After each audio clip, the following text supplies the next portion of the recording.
नागपुर में छोड़ा गया, मुंबई के अनाथालय में रहा। आज डच का मेयर 31 साल बाद जैविक मां की तलाश में आया भारत। नागपुर में 3 दिन के शिशु के रूप में त्यागे गए और विवाह विहीन पैदा हुए फाल्गुन बेनेडिक्ट आज नीदरलैंड्स के हीमस्टेड के मेयर हैं। आज भी सुबह उठकर निर्मल नहरों को निहारते हुए अपनी जन्मभूमि की यादों में खो जाते हैं। 40 साल बाद वो तीसरी बार अपने जन्म स्थान पर आए। उन्हें उम्मीद है कि वो अपनी जन्म देने वाली मां से मिलेंगे। 10 फरवरी 1985 महाराष्ट्र के नागपुर में एक अनाथालय के बाहर एक नवजात लावारिस पड़ा था। नवजात को अनाथालय के अंदर लाया गया। डॉक्टर ने उसकी जांच की तो पता चला कि वो महज 3 दिन पहले जन्मा था। पैदा होते ही अनाथ छोड़ दिए गए इस मासूम को अनाथालय में रखा गया। 1 महीने तक वो बच्चा अनाथ आश्रम में रहा। किसी ने भी नहीं सोचा था कि अनाथालय के इस बच्चे की जिंदगी ऐसी बदलेगी कि ये किसी देश का मेयर बनेगा। आज इस बच्चे की उम्र 41 साल की है और वो नीदरलैंड के मेयर हैं। हालांकि रुपया, नाम और सारा वैभव होते हुए भी उनकी जिंदगी में खालीपन रह गया और वो 41 साल बाद अपनी जैविक मां को ढूंढने भारत आए हैं।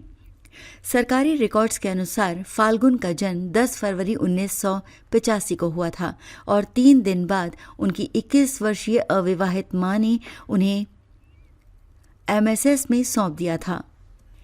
ये संस्था परित्यक्त शिशुओं और संकटग्रस्त महिलाओं को आश्रय देने वाली संस्था है। फाल्गुन 1 महीने तक संस्था में रहे और यहीं उन्हें उनका नाम मिला।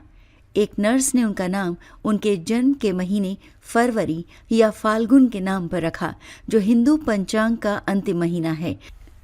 कुछ हफ्तों बाद गोद लेने की कानूनी प्रक्रिया शुरू की गई और शिशु को मुंबई ले जाया गया।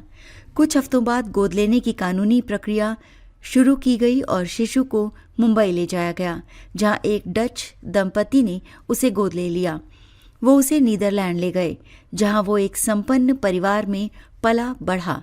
भारत से अनजान, सिवाय भूगोल की किताबों में नक्शे पर एक दूर के बिंदु के, धीरे धीरे जिज्ञासा बढ़ने लगी। फाल्गुन कहते हैं कि गोद लेने की बात उनसे कभी नहीं छिपाई गई। पिछले महीने फाल्गुन नागपुर आए। उन्होंने कहा कि ये एक खुली किताब की तरह था। नीदरलैंड में पले बढ़े फाल्गुन ने जनसेवा को अपना जीवन बनाया। अंततः राजनीति में प्रवेश किया और एम्स्टर्डम से 30 किलोमीटर दूर हीमस्टेड के मेयर चुने गए। फाल्गुन ने पहली बार 2006 में भारत की यात्रा की, जब वो 18 वर्ष के थे। उन्होंने एक पर्यटक के रूप में यात्रा की, दक्षिण भारत सहित भारत का भ्रमण किया।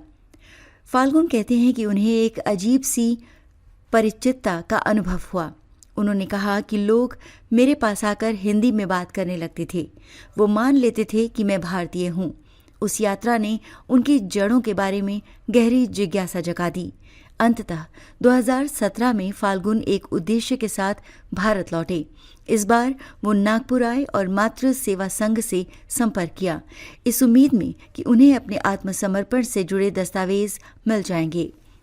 संस्था कुछ सीमित दस्तावेज जुटाने में सफल रही, जिनमें उनकी जन्मतिथि और उनकी जैविक मां का नाम शामिल था, लेकिन विवरणों की कमी के कारण खोज रुक गई। पते गायब थे और कई दशक बीत चुके थे। फाल्गुन ने कहा कि हमने कोशिश की, लेकिन हम उनसे संपर्क नहीं कर पाए।